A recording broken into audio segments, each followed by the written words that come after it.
Assalamu alaikum wa rahmatullahi wa barakatuh, everyone. How's everyone doing today? Alhamdulillah. Welcome to our Umrah workshop 2022.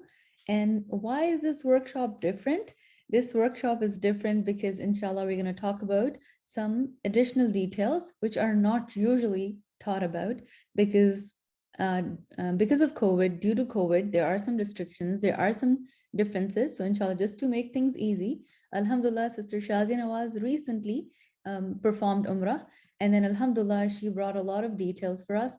And inshallah, we're going to try our best to relay all of those to you to make your Umrah easy for you. So, inshallah, this is based on very fresh guidelines and very new guidelines. Happy? Alhamdulillah. All right, so let's begin properly. إن الحمد لله نحمده ونستعينه ونستغفره ونعوذ بالله من شرور أنفسنا ومن سيئات أعمالنا من يهده الله فلا مضل له ومن يضلله فلا هادي له وأشهد أن لا إله إلا الله وحده لا شريك له وأشهد أن محمدا عبده ورسوله أعوذ بالله من الشيطان الرجيم بسم الله الرحمن الرحيم رب اشرح لي صدري ويسر لي أمري واحلل عقدة من لساني يفقه قولي. May Allah enable us to make the most of this session. May Allah make it a beneficial session for all of us. And may Allah enable us to keep on going back for Umrahs and Hajj one after the other. Ameen. So how many of you have already done Umrah in your life? Type 1. You know where to type? So inshallah, we're going to use the chat line. Perfect. That's beautiful. Is there anyone who is willing to go for Umrah anytime soon or ready to go for Umrah anytime soon? Alhamdulillah, that's beautiful. All right. So inshallah, hopefully these guidelines and these extra details are going to be very beneficial for you because these are for COVID times. And may Allah protect the whole of the world from COVID. May Allah forgive us all and save us from this pandemic. Ameen. Okay, let's begin. So inshallah, first of all, why do we do Umrah? Because it's a command of Allah subhanahu wa ta'ala. And that is what we learn from a lot of hadith as well and from the Quran. وَأَتِمُّ الْحَجَّ وَالْأُمْرَةَ لِلَّهِ. So complete your Umrah and Hajj for Allah. So this is a command of Allah subhanahu wa ta'ala. That's why we perform it. So inshallah, in today's workshop, not only we are going to look at what are the arkan and what are the wajibat of Umrah and how to perform it, we'll also look at some other tips and we will also look at, inshallah, some ahadith and inshallah to strengthen our resolve and to make it easy for us, inshallah, whenever we go for Umrah, to perform all our duties happily and with a lot of ease. So alhamdulillah, Allah subhanahu wa ta'ala enabled us that we are together here. And alhamdulillah, Allah subhanahu wa ta'ala enabled us that we're learning about a beautiful act of worship, which is something not everyone can do, right? So alhamdulillah that we're learning about it. And this is the first step. So if you're learning about it, inshallah, it seems like we're planning to go, right? Otherwise, why would we ever learn about it? So alhamdulillah, this is our first step. Even if you're not going yet, but inshallah, we are here together. It means we want to go for Umrah, right? So let's keep making those du'as as well. Ramadan is coming. So inshallah, we're going to make the most of Ramadan. We're going to keep on making du'as that, oh Allah, call us for Umrah, call us for Hajj, and enable us to perform a beautiful Hajj, an accepted Hajj. Ameen. So let's praise Allah subhanahu wa ta'ala. Allahumma lakal hamd hatta tarda. Oh Allah, for you is praise until you are pleased. Walakal hamdu idha radit. And for you is praise when you are pleased. Walakal hamdu ba'da rida. And for you is praise after you are pleased. So may Allah be pleased with all of us. So what is the benefit of performing Umrah? What is the reward of performing Umrah? Because a lot of people, they keep on delaying Umrah thinking that maybe I cannot afford Hajj, so forget about Umrah. But alhamdulillah, there is something which is very motivational, and this hadith from Sahih Bukhari, which tells us the benefit or the reward of Umrah. Al-umratu ila al-umrati kaffaratu lima baynahuma. Rasulullah sallallahu alayhi wasallam said, Umrah is an expiation for the sins committed between it and the previous one. So let's say you did an Umrah 3 years back. Now, if you're going to go for Umrah, then inshallah, whatever wrong happened in the middle, inshallah, it will all be forgiven. Isn't it amazing?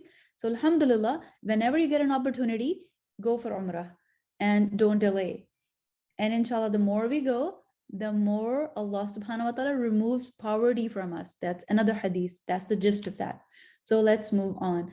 And especially Ramadan is coming. And we know that Allah, alhamdulillah, a lot of our brothers and sisters, they're going for Umrah in Ramadan. So what should we do? Remember this beautiful hadith. Perform Umrah in the month of Ramadan as it is equal to Hajj. That's one narration. Another narration mentions as it is equal to Hajj with me. Who said that? Rasulullah sallallahu alaihi wasallam. So subhanallah, something so amazing we can avail. If we can go in Ramadan, please avail that opportunity anytime in Ramadan. Inshallah, it will be counted as a Hajj with Rasulullah sallallahu alaihi wasallam. Such a rewardable act if we can perform it in Ramadan. And we should do Umrah only to please Allah, not for any other reason, not to tell people that I have done so many Umrahs, not to brag and boast about it, not to keep on mentioning how many times you were able to travel, not for any of those, not to show that you are a righteous and religious and very committed Muslim, not for any of those. We are only doing Umrah whenever we are doing it to please Allah subhanahu wa ta'ala only. And it is a requirement. Because Allah subhanahu wa ta'ala said so in Surah Al-Baqarah, ayah number 196, وَأَتِّمُّ الْحَجَّ وَالْأُمْرَةَ لِلَّهِ, and complete the Hajj and Umrah for Allah, not for anyone else, lillah, not for fame, not for name, not for gains, not for wealth, not for show off, just for Allah subhanahu wa ta'ala. And there are many ahadiths to tell us about the sincerity, about Ikhlaas, about doing everything for Allah. But this is the one we're going to share with you today. It is narrated that a man came to Rasulullah sallallahu alaihi wasallam and said, "What do you think of a person who fights seeking reward and fame? What will he have?" So this person is doing something for sake of Allah, but has two intentions. One is seeking reward. That's a good one. But also another intention is fame. So Rasulullah sallallahu alaihi wasallam told him, he will not have anything. And he repeated this 3 times. And then Rasulullah sallallahu alaihi wasallam told him, he will not have anything. Then he said, Allah does not accept any deed except that which is purely done for him and seeking his face. Seeking his face means to see Allah in Jannah, and that will be the best reward ever. So no matter what we do in life, we should do it only for Allah, for reward from Him, and the best reward we should seek, and that is to see Him in Jannah.